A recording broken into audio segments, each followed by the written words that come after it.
এই ঝাউ গাছে কত বরফ পড়েছে দেখতে পাচ্ছেন। আমি একটু নড়িয়ে দিচ্ছি, বুঝতে পারবেন। দেখুন, এই হচ্ছে কাশ্মীর, পুরো ভর্তি হয়ে গেল। আর একটা দেখাচ্ছি এইদিকে, দেখুন এই যে একদম একটু গাগুলোতে ঝরে দিলে, এদিকটা দেখাচ্ছি, প্রচুর বরফ পড়েছে এর উপর।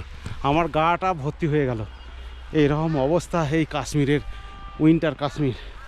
আপনারা আসুন, এনজয় করুন, আর এইরকম বরফবৃত্ত পাহাড় এনজয় করুন। দেখাচ্ছি আমি চারিধারটা, কি লাগছে দেখুন।